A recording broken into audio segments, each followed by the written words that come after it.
નમસ્કાર મિત્રો, આજે સીધું ને સટમાં આપણી સાથે ગિરીશભાઈ જોશી જોડાયા છે. ગિરીશભાઈ આંતરરાષ્ટ્રીય બાબતોના જાણકાર છે, ટેકનોસાવી છે, વરિષ્ઠ પત્રકાર છે અને એક ઘા ને બે કટકાની વાત કરે છે. કઈ નોખી વાત હોય તો આપણી સાથે જોડાય છે અને એમણે આજે જે વાત કરવાની છે એ વાત મને લાગે છે કે આપણા દર્શકોને જ નહીં, આખા દેશવાસીઓને, સમગ્ર દેશના નાગરિકોને ચમકાવી દે એમ છે, ચોંકાવી દે એમ છે. અને એટલા માટે જ હું કહું છું કે ગિરીશભાઈ જે વાત કહે છે એ આ એપિસોડ તમારે છેલ્લે સુધી જોવો પડશે અને તમારા પ્રતિભાવો આપવા પડશે. અમે ગિરીશભાઈની સાથે વાત કરતા હતા કે આપણા દેશનું નામ બદલીને કોનું નામ આપવામાં આવે એવી કોઈક જુદી ગણતરીઓ હતી, પરંતુ હવે તો આ દેશ કંઈક જુદી દિશામાં જઈ રહ્યો છે. તમને થશે કે અમે અમેરિકાના ખંડિયા રાજ તરીકે આ દેશ આગળ વધી રહ્યો છે. નાના, આપણા જ લોકોના ખંડિયા રાજ તરીકે એ દેશ કદાચ કોઈને લખી આપવાનો ખેલ નરેન્દ્ર મોદીના શાસનમાં થઈ રહ્યો છે. એટલે ગિરીશભાઈ, એની માંડીને વાત કરો આપ. ફરી એકવાર આપનું સીધું ને સટમાં સ્વાગત. ગિરીશભાઈ, ધન્યવાદ. આપણે ડોક્ટર સાહેબ બે વિષય ઉપર વાત કરી શકીએ. પહેલા તો એક પર્સનલ એક્સપિરિયન્સમાં કાલે એક નવી ચીજ જોવા મળી કે બોમ્બે એરપોર્ટ ઉપર જેટલા અડાણીના એરપોર્ટ છે એના ઉપર દુકાન ઉપર તમે જે લેવા જાઓ એની બધી એપ્લિકેશનની ઓનલાઈન પેમેન્ટ તમે કરો, એ જીપે હોય, પેટીએમ હોય, બેંકનો ક્રેડિટ કાર્ડ હોય, એ બધો પરમિશન માંગે કે અડાણી વન એપ થ્રુ તમે પેમેન્ટ કરી શકશો, તમે પરમિશન આપો. એનો મતલબ એ થયો કે એરપોર્ટ ઉપર તમે જે પણ ટ્રાન્ઝેક્શન કરશો એ અડાણીના એપ્લિકેશન ડેટાની અંદર તમારા ડિટેલ જશે કે તમે શું ખરીદો છો, શું ખાઓ છો, શું કરો છો.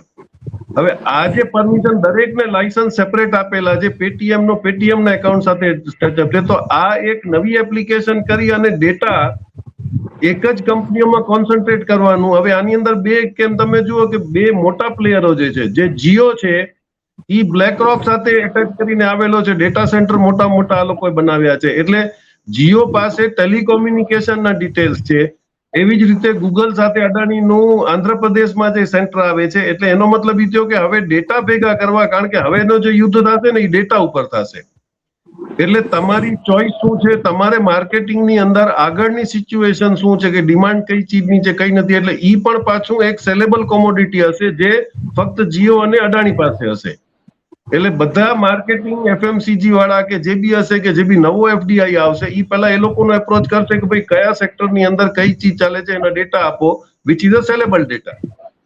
એટલે આ જબરદસ્તી મારી પરમિશન છે, મને નથી મળતી, હું મારી બેંક ચેન્જ કરી શકું છું, હું મારા પેમેન્ટ એપ્લિકેશન ચેન્જ કરી શકું છું, તો મને એ લિબર્ટી શું કામ નથી? એટલે એનો મતલબ એ થયો કે કોન્સ્ટિટ્યુશન જ્યાં હોય ત્યાં પણ ઇનડાયરેક્ટલી તમારા ડેટા બધાની અંદર કેપ્ચર થઈ ગયા છે. હવે આની અંદર તમે ડેન્જરસ ટ્રેન્ડ જે જુઓ ને તો એ અમેરિકામાં થયું. એન્થ્રોપિક નામનો જે સોફ્ટવેર ડેવલપ કર્યો એ અહીંયા ઇન્ડિયામાં પણ આવ્યો હતો અને એને એ વાત કે એન્થ્રોપિકની અંદર એવું અરેન્જમેન્ટ હતો કે આઈરિસ થી માણસને ઓળખે અને એનું તમારે ઓટોમેટિક આઈડેન્ટિફિકેશન આપે કે આ વ્યક્તિ કોણ છે અને એનો આખો ડેટા તમારી પાસે હોય. અને એમ માનવામાં આવે છે કે મદુરોને જયારે ઉપાડ્યો ત્યારે એન્થ્રોપિક થી જ એના ઉપર કંઈક એટેક થયા હતા એમના માણસો ઉપર અને લઈ ગયા. અને એન્થ્રોપિકે ઈ હથિયાર આપવા માટે અમેરિકા ના પાડી અને ટ્રમ્પ એને ધમકાવ્યો હતો કે અમે તમને ડિક્લાસિફાય કરી દેશું એટલે તમને ગવર્મેન્ટના કામ નહીં મળે. તો એને કીધું કે તમને યુદ્ધમાં વાપરવા માટે હું એન્થ્રોપિક મારો સોફ્ટવેર નહીં આપું. તો ઓપન એઆઈ આવી ગયું. એટલે હવે જે યુદ્ધ થશે એની મતલબ એ કે તમે રોડ ઉપર એ સેફ નથી. તમને ગમે ત્યાં પકડવા હશે તો સરકાર તમે જ્યાંથી ચાલતા હશો એ ફૂટપાથના કેમેરાથી પણ તમને આઈડેન્ટિફાય કરશે અને તમારો બાયોડેટા માંગી શકશે. તો આની ઉપર ઓપોઝિશન કે આ લોકોને ચડવું પડશે કે ભાઈ ડેટા સિક્યોરિટી અમારી જ્યાં સુધી નહીં હોય તો એનો મતલબ શું થયો? એનો કે તમારી પાસે કોઈ સિક્રેસી રહી જ નથી. અને ડેટા ચોરી જે રીતે થઈ રહ્યા છે, હાલમાં આપણે ગુજરાતનો જ કેસ જોયો કે જે ગુજરી ગયા હતા એ લોકોના જે ડેથ સર્ટિફિકેટ વાળા કે ક્યાં રજીસ્ટર નતા એવાઓના આધાર કાર્ડ ઉપર બેંકના અધિકારીઓ મળી અને ચીટરોને જે આપ્યું હતું એ લોકોએ ખાતા ખોલ્યા, કરોડો રૂપિયાના જીએસટી ના લફડા થયા. કારણ કે એમને ખબર છે કે છેલ્લે ગોતવા જશે ત્યારે વ્યક્તિ તો મૃત્યુ છે. એટલે આ જે બધું મિસએડવેન્ચર થઈ રહ્યું છે ડેટાના ચોરીમાં, આ બહુ ભયંકર રીતે આગળ વધી રહ્યું છે. એને અત્યારે આપણે કંટ્રોલ કરવો પડે. એટલે પરચેસિંગ ને બધું જે થઈ રહ્યું છે એ ખોટું છે આપણી માટે. જી, એટલે ગિરીશભાઈ તમે એમ કહી રહ્યા છો કે નરેન્દ્ર મોદીની સરકાર અદાણી અને અંબાણીને ડાટા યુદ્ધની અંદર એ મોકળાશ આપી રહી છે એવું સમજવું? બિલકુલ બિલકુલ. કારણ કે જેની પાસે ડેટા હશે એ જ રાજા હશે. કારણ કે બધું તમારું કચોચીટો તમારા બેંક એકાઉન્ટ, તમે પહેલા તો જબરદસ્તી આધારથી લિંક કરાવ્યા, આધારના લિંકેજ નહોતા થતા એટલે એનો તમે સૌથી મોટો લાભ લીધો કોરોનામાં, કે તમે ઘરની બહાર નહીં જઈ શકો જ્યાં સુધી તમારો લોડેડ સર્ટિફિકેટ નહીં હોય. સર્ટિફિકેટ પણ ગવર્મેન્ટે અપલોડ કર્યો હોય તો જ તમને ટ્રેનમાં કે પ્લેનમાં બેસવા દેતા હતા. એટલે એ રીતે તમારા બધા આધાર કાર્ડ લિંકના ડેટા તો ભેગા થઈ જ ગયા છે. હવે આ ડેટા સેન્ટરમાં ગયા તો તમે વ્યક્તિગત તમારી ઇન્ફોર્મેશન છે, પણ પછી તમારી જીવન શ્રેણી કેવી છે, તમે શું ખાઓ છો, શું પીઓ છો, કેટલું ટ્રાવેલ કરો છો, કેટલી વાર રહ્યો છો, એ બધા ડેટા પણ તમારી પર્સનલ લાઈફના પણ હવે આ લોકો બે પાસે હશે. એનો ઉપયોગ દુરુપયોગ શું થશે એ ભવિષ્યમાં આપણને ખબર પડશે.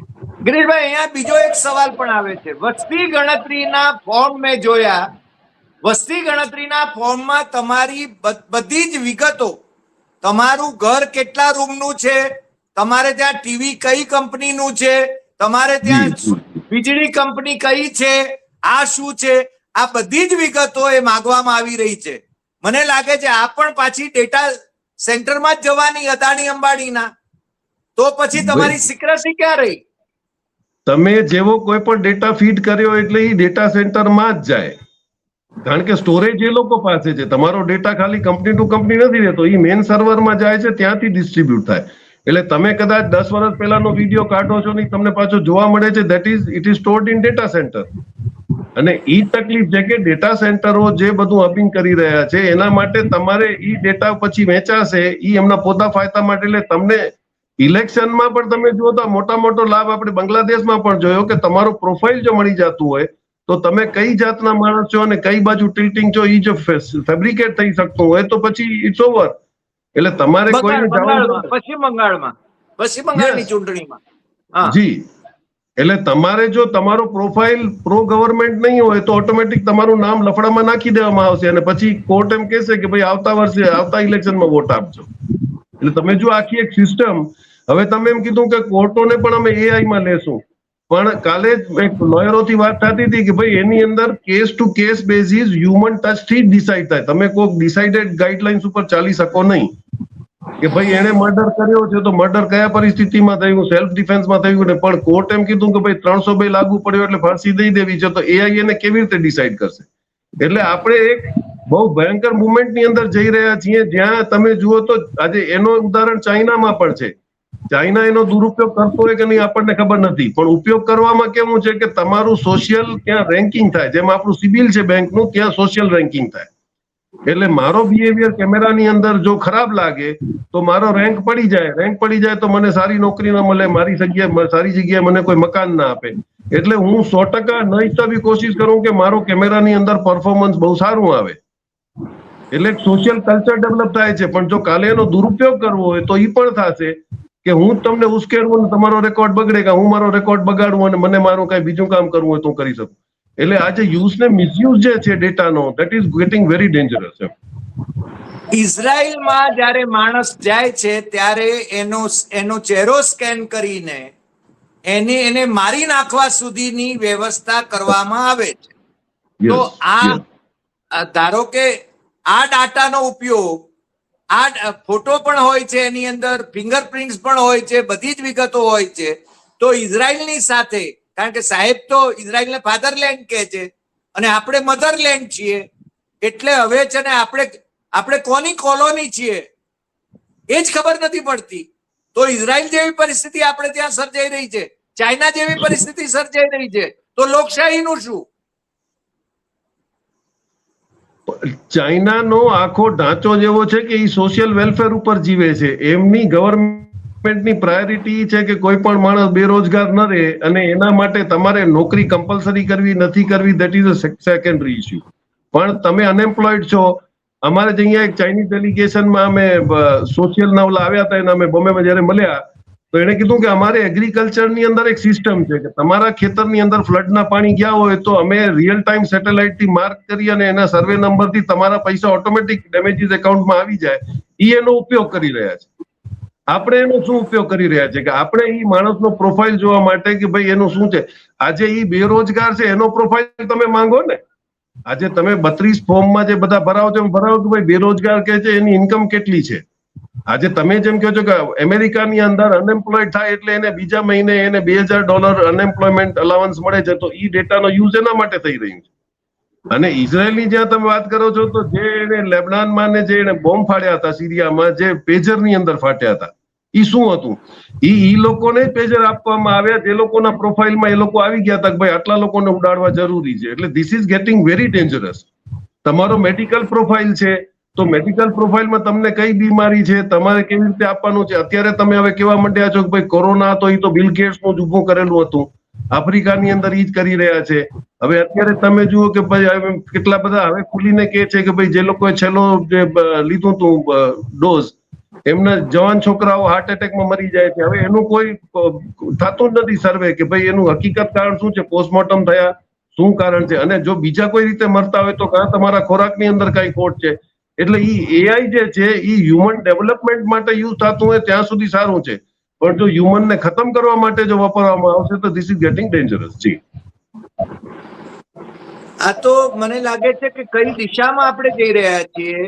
અને હવે છે ને આ જે અદાણી અને અંબાણી એમની ચોટલી પણ પાછી અમેરિકા અને ઇઝરાયલ પાસે છે, એ પણ એટલી જ હકીકત છે.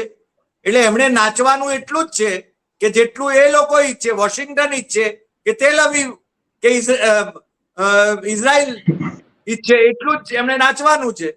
આનો અર્થ એ થયો ને. આપણે આગળ ડિસ્કસ કરી ગયા કે આ બધું ઉપજાવ્યા પહેલા તમે પોતાની સિક્યુરિટી ઓલરેડી ઇઝરાયલ ને અમેરિકા ને ઇંગ્લેન્ડના હાથમાં દઈ દીધી છે. આજે થ્રોનટોન ભારત જે કંપની આવી, થ્રોનટોન વર્લ્ડની અંદર આખી ગવર્મેન્ટને ફાઇનાન્સ અને પોલિસી ઉપર એડવાઇસ કરે, ઈ અમેરિકન કંપની છે. ડિલોઇટ છે ઈ ઇંગ્લિશ કંપની છે. ઈ ડિલોઇટ પણ, એટલે ઈ બે કંપનીને આપણે અહીંયા લઈને બેસાડ્યા છે. આપણે એને મહિને ભાડું આપશું, એને ખર્ચો આપશું, એને રેમ્યુનરેશન આપશું અને ઈ આપણને એડવાઇસ કરશે કે ભવિષ્યની પોલિસી કેવી હોવી જોઈએ. હવે એની અંદર તમે કમ્પેરેટિવ જુઓ તો આ લોકોએ ઘણા વખત પહેલા સીતારામન ને એ લોકો બહુ જોરશોરથી અનાઉન્સ કરતા હતા. આપણે યુટ્યુબમાં ને જોયા હતા કે તમે અત્યારે 20,000 રૂપિયા રોકો, તમને મહિને 60,000 મળશે. ઈ સ્કીમ હતી RIT, real estate investment trust. આ લોકોએ ઉભો કર્યો. હવે ઈ કોઈને ઈ નથી સમજાવતા કે ભાઈ 20,000 રોકવાથી આટલા પૈસા કેમ મળે. એટલે આ લોકોએ જેટલી પણ ડેટા કંપનીઓ આવી એને એ લોકોએ મોટી મોટી બિલ્ડિંગો અને બધી ફેસિલિટીઓ બનાવીને આપી અને ભાડે આપી છે. એટલે ઈ ભાડું આપશે. ઈ ભાડું જે આપશે આ કંપનીઓને, એમાં ઈ RTIમાં એવો નિયમ છે કે 10% કંપની ઓપરેટર રાખશે ને 90% ઈ પૈસા રોકવા વાળામાં બટાશે. હવે અત્યારે એનું ભાડું લાખ છે અને રોકવા વાળા 10 જણા છે, તમને પૈસા મળે. RTI ની અંદર કાલે જયારે 10 લાખ માણસો રોકાણ કરવા આવશે તો તમને 1000 રૂપિયા જ ભાગે આવવાના. ઈ કોઈ સમજાવતો જ નથી. પણ સ્કીમો બહુ જોરશોરથી જાય. સીતારામને કીધું કે આ ગવર્મેન્ટ ગેરંટીડ સ્કીમ છે, તમે લગાડો. અને પછી 4-5 જણાના ઇન્ટરવ્યુ આવતા કે મેં 20,000 રોક્યા, આ મહિને મને 60,000 આવ્યા, મને 55,000 આવ્યા. એટલે જો ગવર્મેન્ટ પોતે જ જો ચીટિંગ ને ફ્રોડ ની અંદર ઇન્વોલ્વ થઈ જતી હોય તો જનરલ પબ્લિકને આમાં જાજી ઉમ્મીદ રાખવી કે એટલા બધા હોશિયાર આપણે નથી કે આપણે ઈ ગેમને સમજી શકીએ. અને જો સમજાવીએ છીએ તો પબ્લિક સમજવા તૈયાર નથી. વર્ષોથી આપણે ડુપ્લિકેટ સોનાનું કેવી રીતે ચીટિંગ થાય છે જાણીએ તો આજની તારીખમાં તમે પેપર વાંચો કે સોનામાં ખોટામાં ચીટિંગ કરી દો, કારણ કે પબ્લિક અવેરનેસ નથી. એટલે તમે અમેરિકા સાથે કમ્પેર કરવા જાઓ છો પણ ત્યાંની જે અવેરનેસ છે, ચાઇનામાં આજે તમે કહો કે ભાઈ દાદાગીરીથી કામ કરે, બરોબર છે, પણ એ અનએમ્પ્લોયમેન્ટ નથી. હમણાં જે ચાઇનાના જે એડવાઇઝર અમારા મિત્ર જે નથી વાત કરતા હતા, એ કોમર્શિયલ એડવાઇઝર છે, એ કહેતો હતો કે એક હોટલ નથી ચાલતી તો એ બેંકને કહી દે કે સાહેબ મારી હોટલ નથી ચાલતી, એટલે બેંક બીજા દિવસથી એનો ઓલ્ટરનેટ ઓક્યુપાયર ગોતવાની તૈયારી કરે અને કે આટલા આના પૈસા બાકી છે ભરી અને ટેક ઓવર કરી લે બિઝનેસ. એટલે બેંક તમે જો ન કમાવી શકતા હો તો એનું શું કારણ છે, એમાંય તમને બેંક ગાઈડ કરે. તો આ તમે કેમ કહી શકો કે ભાઈ ચાઇનાની પોલિસી ખોટી છે?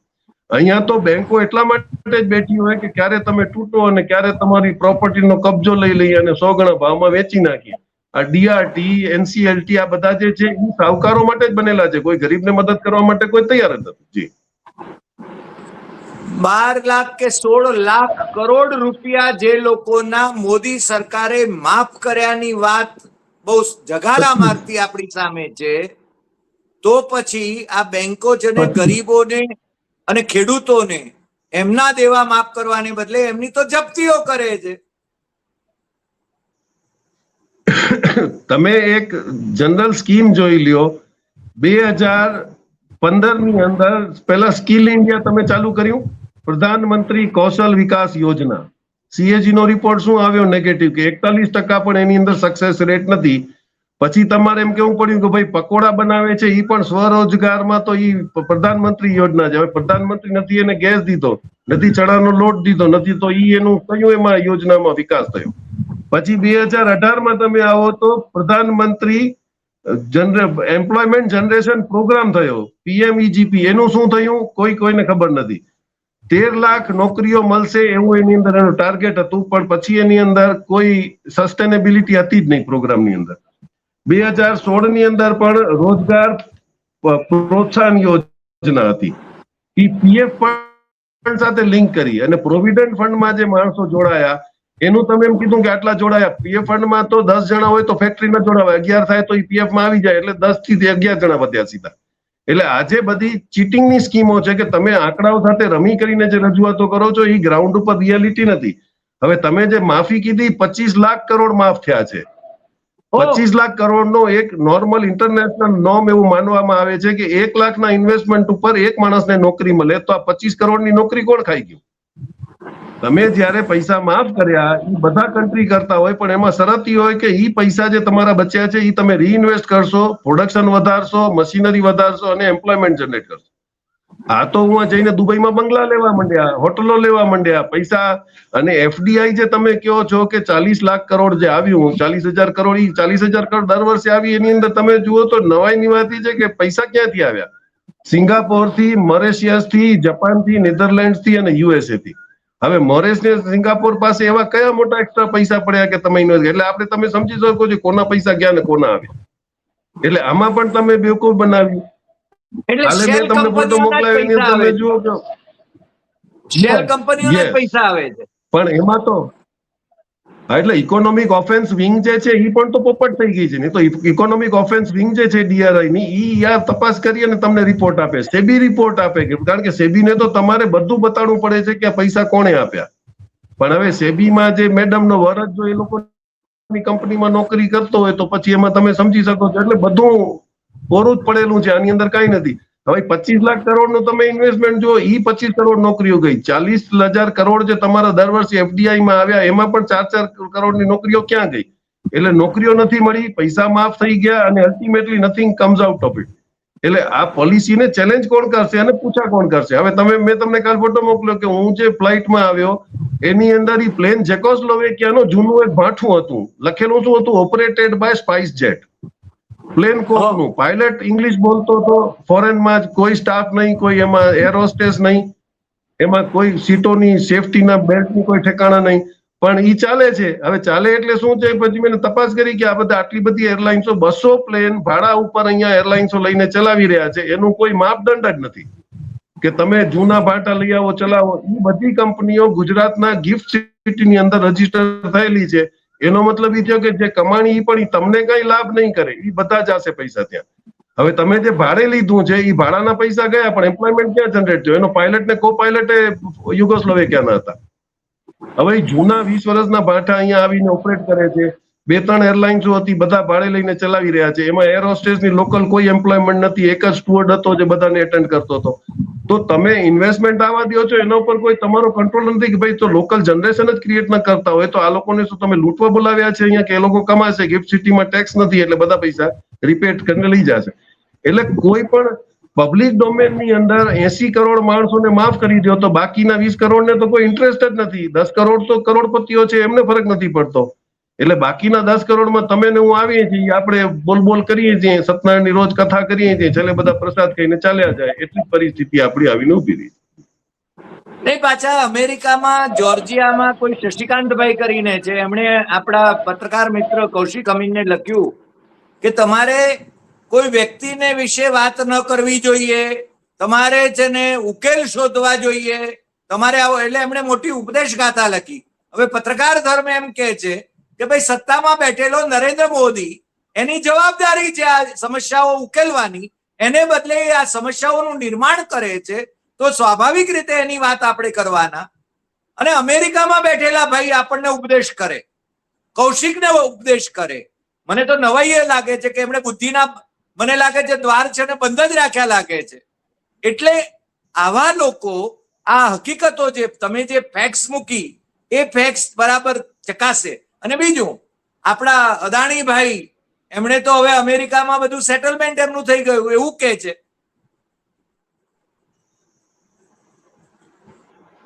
કાલે જ ખાન સાહેબનો ઇન્ટરવ્યુ સવારના કોઈ પાકિસ્તાની ચેનલ ઉપર ટ્યુબ પર હું જોતો હતો. એમણે એમ કીધું કે ભાઈ આ મિસનોમર છે, તમારે એડવર્ટાઇઝિંગમાં તમે હોશિયાર છો.